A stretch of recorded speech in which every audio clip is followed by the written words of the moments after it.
各位弟兄姐妹，大家晚安，欢迎来到我们今天晚上的门训时间。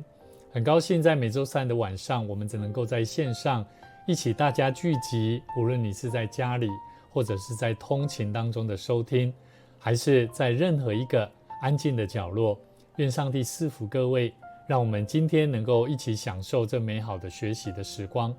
我们一起来唱一首诗歌，最大的福分，让我们重新找回服侍上帝的身份关系，让我们不仅能够认识神，也让我们能够透过服侍神的道路上，能够更多的经历我们的生命那个丰富的美好。我们一起来唱这首诗歌，最大的福分。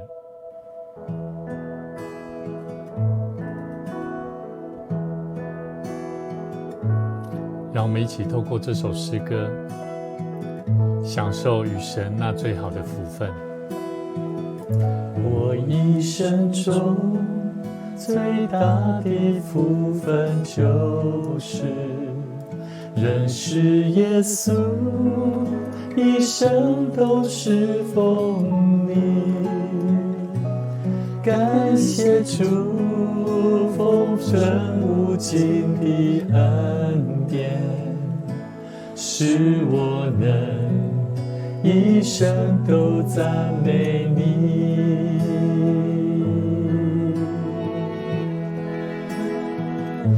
我一生中最大的福分，就是认识耶稣，一生都是奉你。感谢主丰盛无尽的恩典，使我能一生都赞美你。多少个黑夜，多少个困难，都是耶稣你爱心是陪伴，献上一切爱慕跟随耶稣，是我最大的喜乐满足。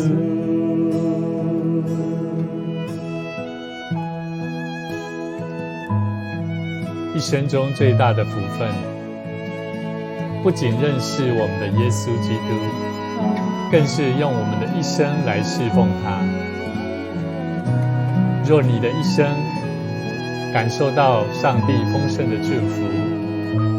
愿你用你的行动跟生命来回应神所在你生命当中带来的祝福。多少个黑夜，多少个困难，都是耶稣你爱心是陪伴，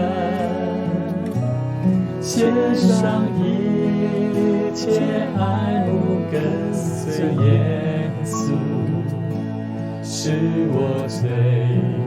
大的喜乐满足。多少个黑夜，多少个困难，都是耶稣你爱是陪伴，献上一切爱慕跟随耶稣，是我最大的喜乐满足。献上一切爱慕跟随耶稣，是我最大的喜乐满足。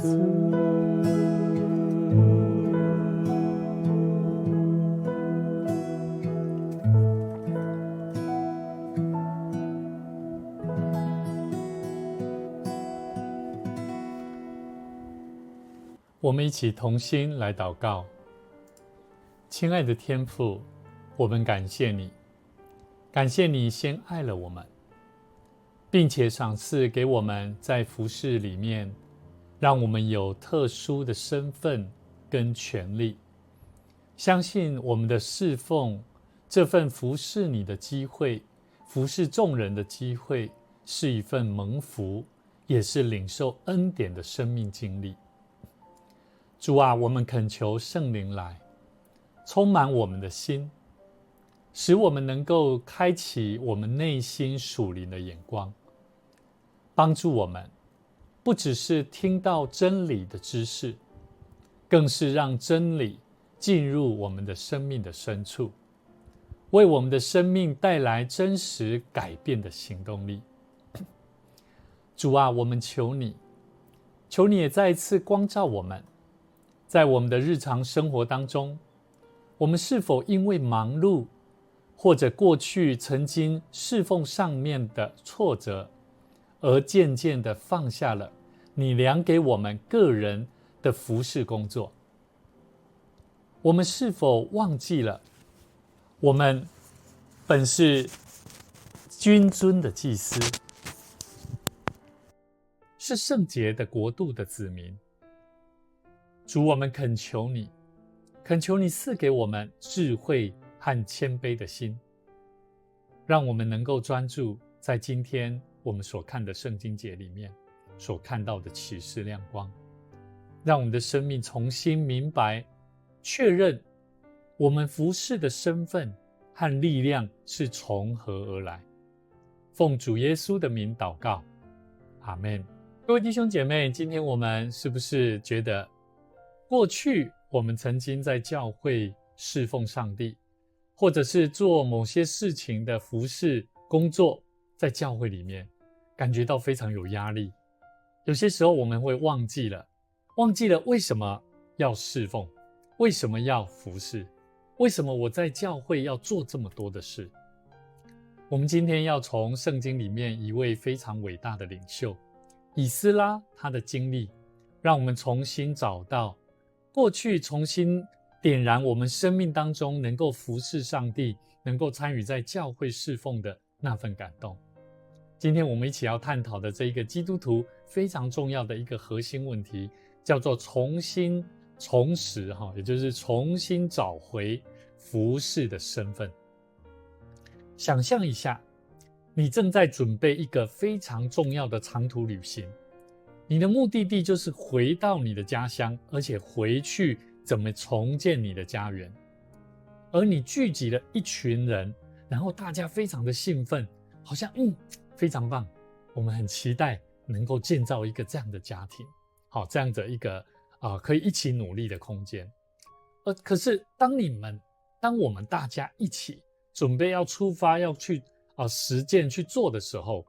当我们开始点名，谁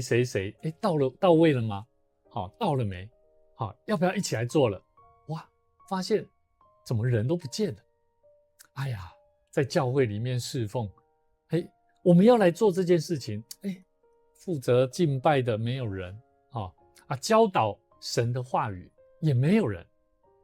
要担当教会圣殿里面的侍奉，怎么少了那么多的人？各位弟兄姐妹，今天我们所看的就是利未人。利未人在圣殿里面，他们被上帝赋予利未人有一个特殊的身份，就是侍奉所有的人，也就是利未人，他是一个非常特别的身份。而这就是今天的经文的主角以斯拉当时的处境。他要带领一群以色列人从巴比伦回到耶路撒冷，这是一个非常神圣，而且关乎到重建圣殿之后和上帝能够的子民的身份的一个重要的任务。而在这过程当中，以斯拉发现队伍当中有许多人，这个关键的服侍者利未人缺席了。利未人的身份是上帝所拣选的，他们特别专门负责圣殿的侍奉，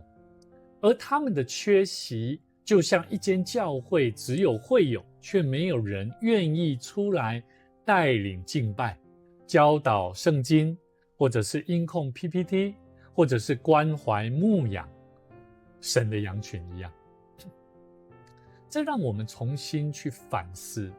我们的服事，我们的岗位是不是也常常缺席了？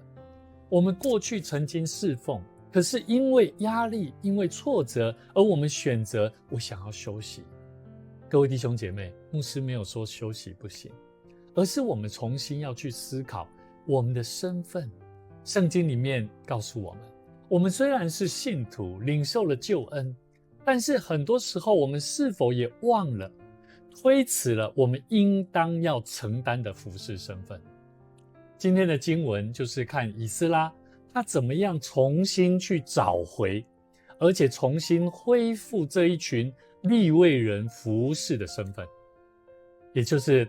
求神帮助我们，让我们一起能够看见圣经里面如何告诉我们，我们当如何来处理，怎么来帮助这些在服事者，在缺席的这些弟兄姐妹当中，如何帮助他们重新找回与神的关系。我们一起来读今天的圣经节。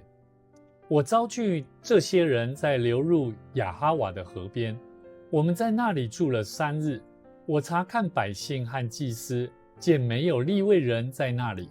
就召首领以利以谢、亚列、示玛雅、以利拿单、亚利、以利拿单、拿单、撒迦利亚、米舒兰，又招焦习、约亚利和以利拿单。我打发他们在加西腓亚地方去见那里的首领益多，又告诉他们当向益多和他的弟兄尼提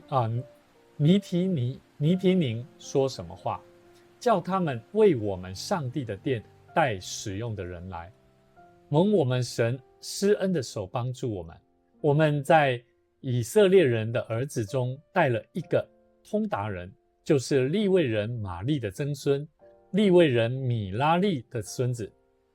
马哈利的儿子示利比，还有他的众子和弟兄，共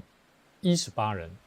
又有哈沙比亚，同着他有比拉利的子孙耶薛雅，并他的众子和弟兄，共20人。从前大卫和众首领尼提宁服侍利未人，现在从这尼提宁中也带了220人来，都是按名指定的。那时我在亚哈瓦河边宣告禁食，为要在我们神面前刻苦己心，求他使我们和妇人孩子并一切所有的都得平坦的道路。我求王拨步兵马兵帮助我们抵挡路上的仇敌，本以为羞耻，因我曾对王说，我们上帝施恩的手必帮助一切寻求他的人，但他的能力和愤怒必攻击一切离弃他的人。所以我们禁食祈求我们的神，他就应允了我们。我分派祭司长12人，就是示利比、哈沙比亚和他们的10个弟兄，将王和谋士首领，并在那里所有的以色列人为我们的上帝殿所献的金银和器皿，称了交给他们。我称了交在他们手中的银子有650他连得，银器100他连得，金器100他连得，金碗20个，重1000达利克，上等光铜的器皿2个，宝贵如金。我对他们说，你们归耶和华为圣，器皿也为圣，金银是甘心献给耶和华殿的库内，你们当警醒看守，直到你们在耶路撒冷我们神殿的库内，在祭司长和利未族长并以色列的各族长面前过了秤。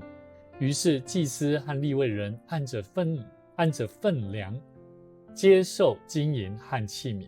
又带到耶路撒冷我们神的殿那里。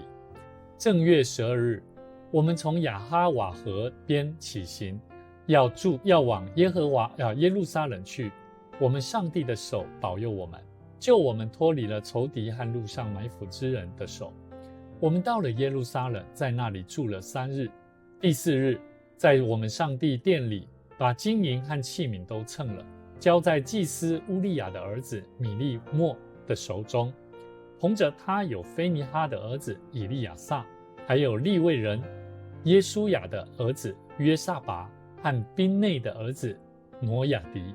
当时都点了数目，按着分量写在册上。从掳到之地归回的人，向以色列的上帝献燔祭，就是为以色列人众人献公牛12只，公绵羊96只，绵羊羔76只，又献公山羊12只做赎罪祭。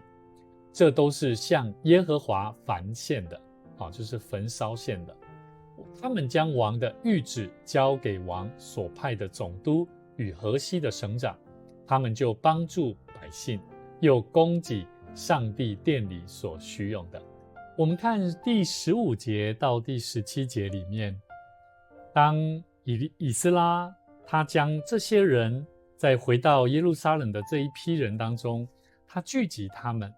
他不仅在他们当中找不到没有一个利未人在那里，所以他于是呢，他就召集了这一些首领，有以利谢、亚列、示玛雅，这一些人，他打发他们，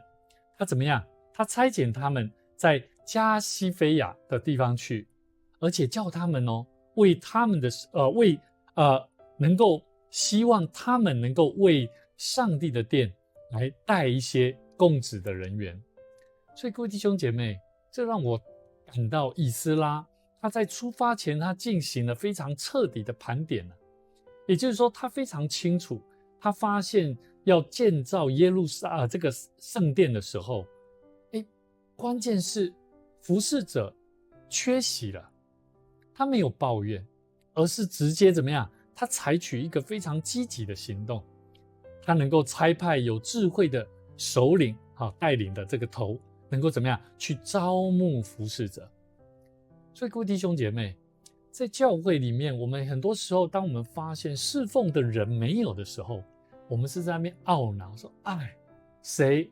怎么都不来，谁怎么都不做，还是我们能够好好去观察一个门徒的领袖，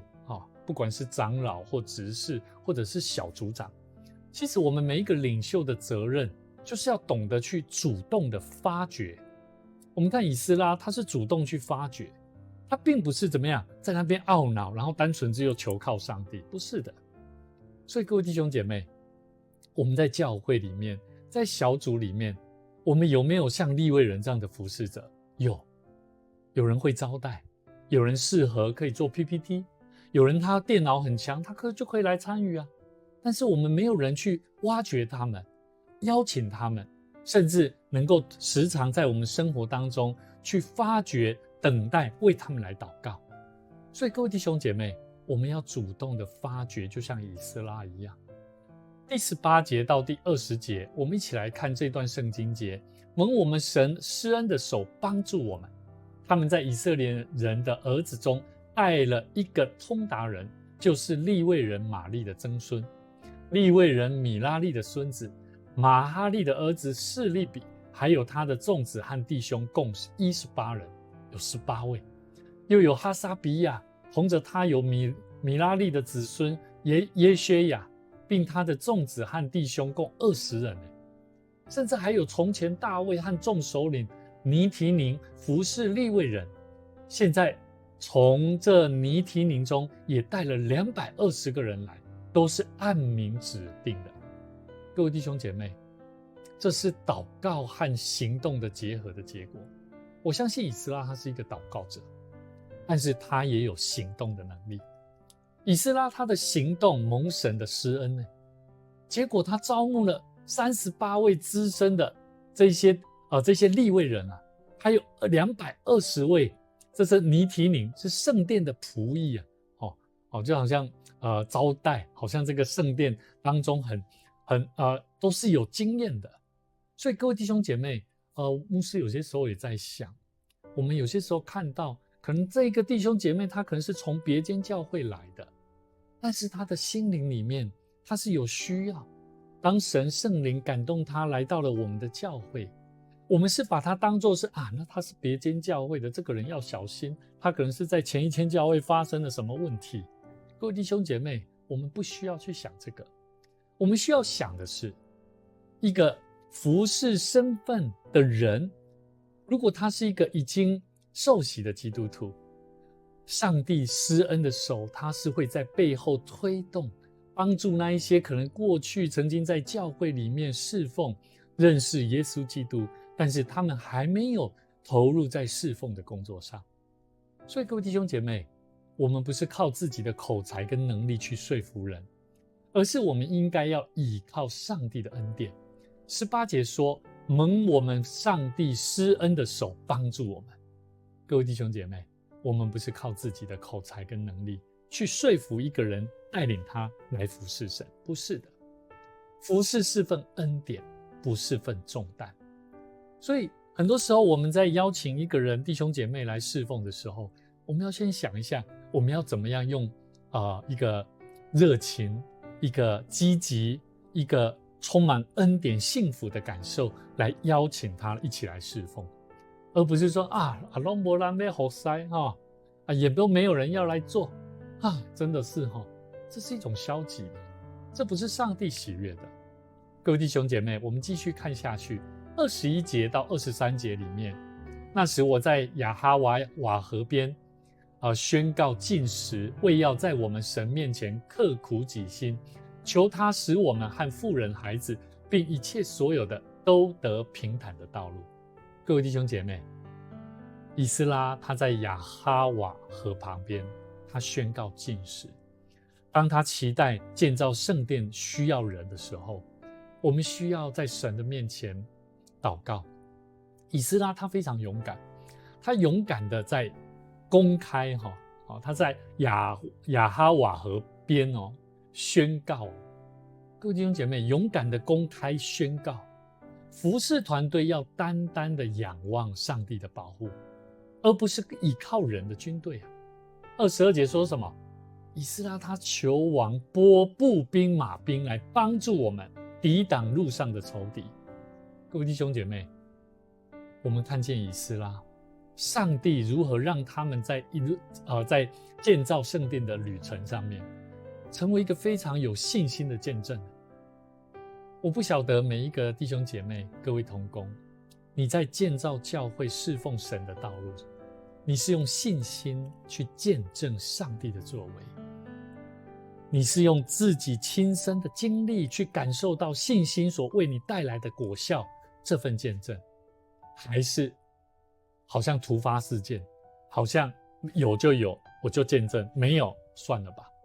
各位弟兄姐妹，不是这样的基督徒生活。我们应当学习像以斯拉一样，他不仅勇敢公开的宣告，而且他是在求靠上帝的保护。各位弟兄姐妹，以斯拉他们禁食祷告，把安全交给上帝，他重新找回服侍者的身份，意味着我们选择单单的依靠神不是依靠谁也不是依靠牧师。牧师，既然没人麻烦你，你信心比较大，请你去做。不是的，我们每一个人都需要尽心的好好倚靠上帝。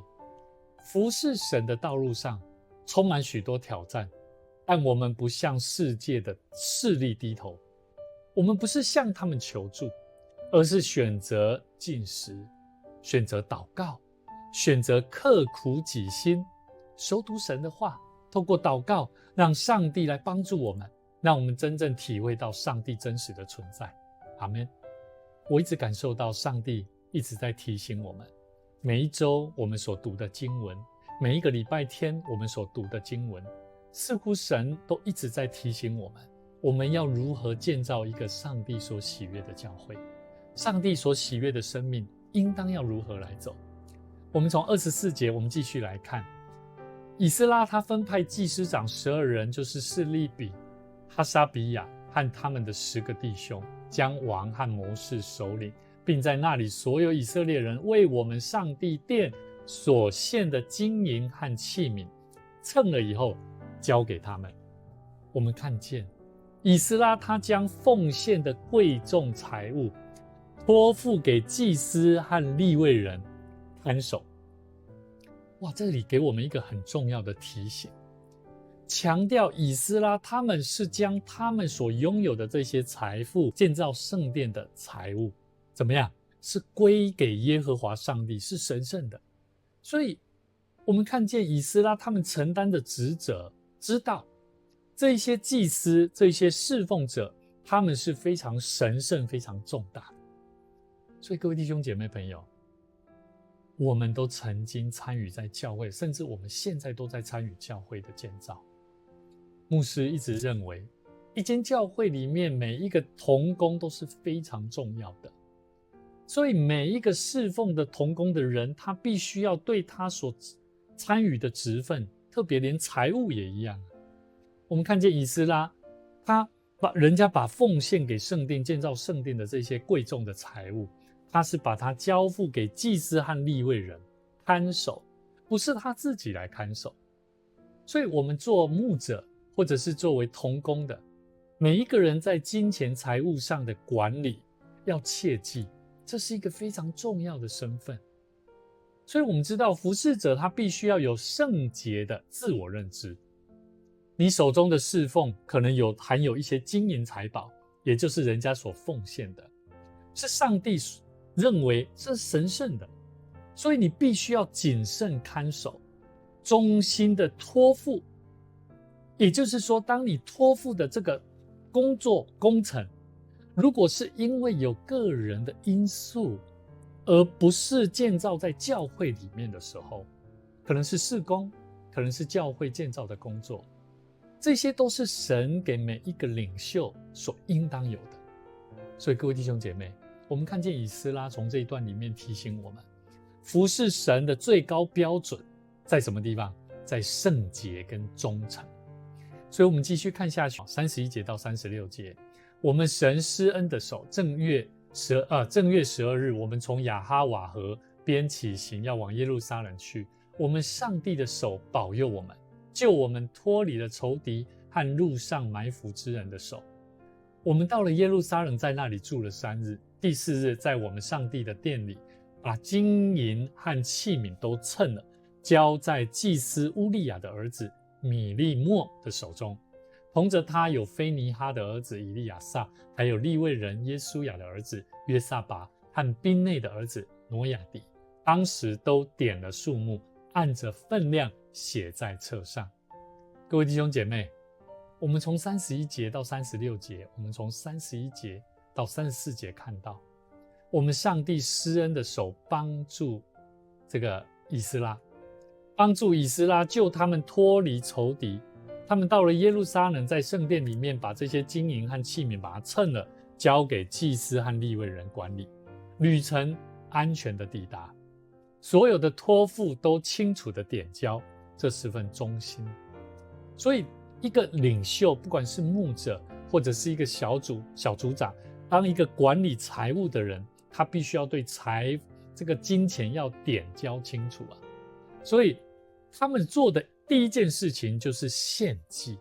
各位弟兄姐妹，这个交付这些金钱啊，这是带着一个非常重要感恩的心，敬拜的心。最后他们的服事获得了政权，这个政府权柄的支持。所以各位弟兄姐妹，一个成功的服事者是用忠心、敬拜还有见证来作为生命的重要的回复上帝的行动。所以当我们忠心的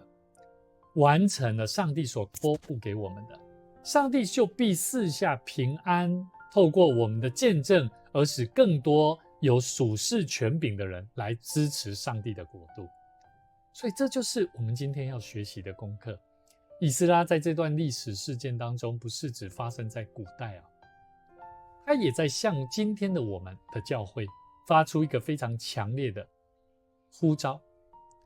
期待我们重新站出来，在基督的殿里及在基督的圣殿当中，教会一起来服侍神。我们来看彼得前书2章9节，唯有你们是被拣选的族类，是君尊的祭司，是圣洁的国度，是属神的子民，要叫你们宣扬那召你们出黑暗入奇妙光明者的美德。这段话不断在提醒我们，也再次的激励我们，我们每一个人在基督里，我们都不是普通的信徒，我们都是君尊的祭司。这就是新约里面非常清楚在告诉我们现今的每一位信主的弟兄姐妹朋友，这就是你的服事身份。你不是被逼迫去做事情，你是被神高举拣选去服事他的百姓。你的服事无论大小，都像是以斯拉手中那金银器皿一样，那么的圣洁贵重的。所以不要小看你的每一个细心的行动。我们不是要不是让这个世界许多的忙碌、工作的压力，或者是过去的许多的失败，而让我们自己成为一个服事队伍上面缺席的利未人。神施恩的手在帮助我们，不仅在你的生活家庭，还有在你的工作职场上。从今天起，牧师鼓励各位，我们学习主动的去参与，主动的去邀请你去找你的牧师，找你身边的小组长，跟他分享你有这份期待跟感动。无论你是在家庭里面作为一个祷告的勇士，或者是在职场上，你也能够去做一个带领者。在教会里面，你学习去带领人，甚至陪伴人，都是非常重要的。所以我们从今天的圣经节里面给了我们很多的提醒。在今天的教会，有许多的信徒朋友都是普遍做一个消费者比较容易，但是我们要做一个贡献的人不容易。我们来想想看，到底是什么原因让我们知道我们自己有恩赐有能力，但是我们却会选择缺席的利未人。我们从我们的环境压力，从我们在很多的领袖文化里面，你会觉得好像谁比较适合当领袖，教会可能认为我这种人不太适合，你自己去定义，这不是神所要我们做的。很多时候我们会关心到自己的信心问题，我们可以从这几个方面去思考，是不是环境的压力带给你的，还是因为领袖的文化，你认为我没有办法像谁一样，我没有办法像谁一样，我需要等到怎么样我再来做。这些都是属于领袖的文化所带给我们现在的人的一些思维，还是个人的信心问题。各位弟兄姐妹，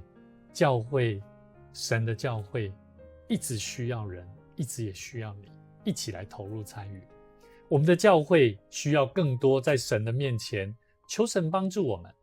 以斯拉他将贵重的器皿交给利未人的时候，就在强调一个问题：你们归耶和华为圣的器皿是圣洁的。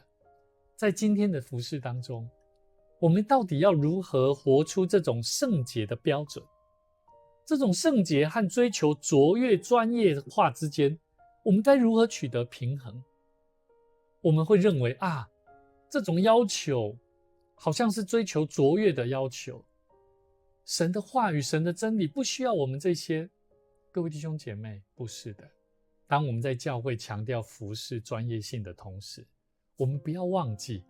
服事的本质是圣洁跟忠诚。什么是圣洁？我简单举个例子。我们最常看到的台面上的侍奉，可能私会啦，还有敬拜团，圣歌队。那敬拜里面呢，这个乐手技术很厉害，音控设备很好，主领者情感要怎么样？要投入。可是我们把这些专业，把它认为这是专业的人才可以做的。但是我觉得一个圣洁的表现，就是要怎么样？要精进音控要怎么样？要优良主领者要情感的投入这些难道都不是圣洁的表现吗？应该的。一个乐手如果他在乐器上，他明明有时间，他却都是不练习不预备的。你有时间，你一定要花时间去预备你自己。唱歌也一样。为什么这个指挥，会要求，可是我们的心中总是认为为什么要这样呢？我不需要。神看我的内心侍奉，可是这个声音出来的时候，你会发现走音的走音，走音不打紧，你心里面还非常强硬，我就是这样，你能拿我怎么样？各位弟兄姐妹，这不是一个圣洁的信徒应该有的样子。牧师没有要求各位要唱得多好，要弹得多好，没有。牧师期待的是我们要懂得分辨一个乐手，一个侍奉者在台上跟台下，他是怎么样在呈现的。他在台上很敬虔，可是他却没有好好去精进他的生命的问题，他没有去解决调整他生命的问题。你怎么可以说神的话语为你带来极大的帮助呢？各位弟兄姐妹，我时常对我的孩子说，你喜欢读书，但是你一定要好好的认真专注，因为从你的成绩我会看出你并没有专注。你说你很喜欢读书，但是你没有好好尽心尽力的活出一个学生应该有圣洁的样式。孩子圣洁的样式就是专注，专注会让一个孩子学生在他的课业上，在他的学习上会不断的精进自己。所以各位弟兄姐妹，今天我们看到这个重拾服事的身份需要3个步骤，我们一起来看。第一个，我们要认清现状，并且要采取行动。当我们看出自己在缺乏上面的时候，例如教会侍奉的人真的少，那少的话怎么办？我们没有办法在台上只是讲，我们还需要主动的，像以斯拉一样主动的去招募侍奉者。不可以随便招募，没有错，但是如果你没有招募，没有去邀请，你也没有去训练，你也没有去提醒，这里可能要稍微修整一下哦。不管是敬拜、唱歌的人，还有侍奉招待的人，我们都必须要不断的去修剪，让我们的侍奉是能够采取行动的，为自己的侍奉带来更多的信心跟帮助。第二个，我们要宣告信心，并且单单的依靠上帝。我们看见以斯拉他们选择在面对侍奉的时候，没有人的时候，即便有人的时候，他们也都学习要刻苦己心，禁食祷告。所以求神帮助我们，在我们教会在侍奉当中，无论你在哪一间教会，你的教会，你自己本身所侍奉的大桥教会，如果在我们的团队里面，我们有许多人力的缺乏，有许多工作上的缺乏，让我们一起学习在神的面前等候祷告，禁食祷告。第三个，我们要如何重拾服事的身份？第3个步骤就是看重圣洁跟忠诚的托付。各位弟兄姐妹，我们要像以斯拉他们一样，他们谨守看守圣物。我们在教会侍奉里面，我们会做很多的改变，但这些改变有些人会认为不妥当。注意，我说的是有些人视为不妥当，因为大部分的人会比较习惯过去这样很好啊，为什么要改变呢？改变的是牧师你自己的心意嘛？还是各位弟兄姐妹，牧师一直很期待我们是真的在禁食祷告里面，在刻苦己心里面与神同行。我们所看重的是我们是否警醒祷告。各位弟兄姐妹，当我们侍奉神的道路上，我们无论在你哪一个岗位上在侍奉神，是神要我们重新找回服侍者的身份。你可能是在家庭里面，你可以做一个好的代祷者，在小组里面你就做一个好的关怀者，在教会的敬拜服事上面，你一定要好好的认真侍奉神。无论是敬拜有很多侍奉有招待的侍奉，有唱圣歌队的，也有敬拜团的。各位弟兄姐妹，每一个侍奉者，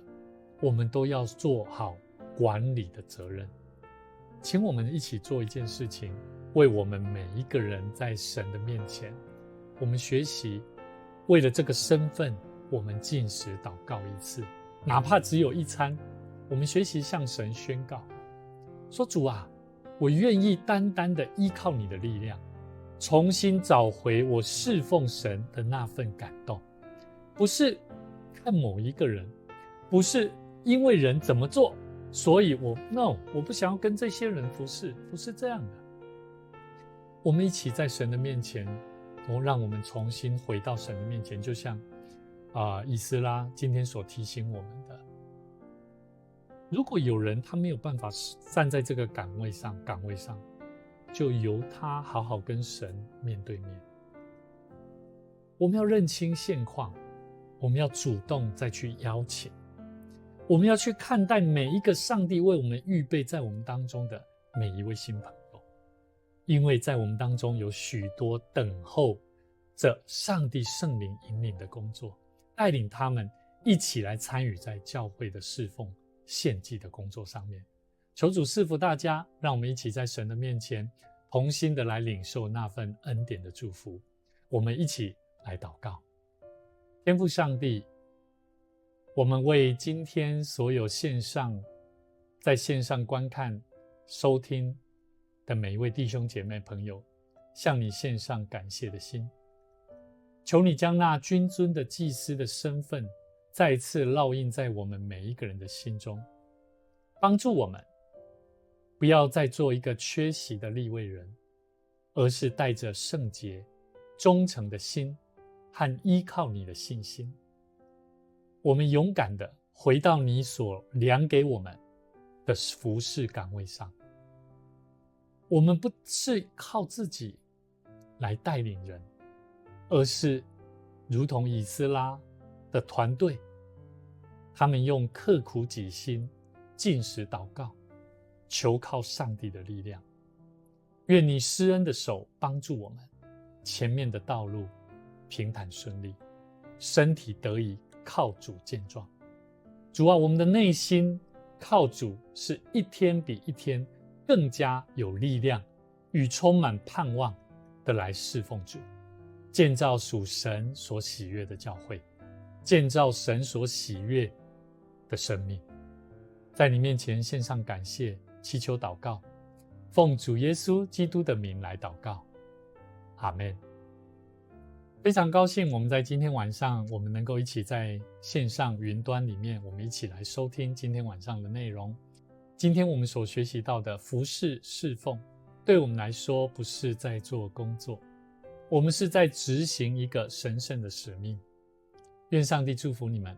也愿上帝赐福大家。愿你在今天就带着这个君尊的祭司的身份，去宣扬那召我们出黑暗入光明的上帝的美好美德。我们下次再会，愿上帝赐福大家，愿你平安。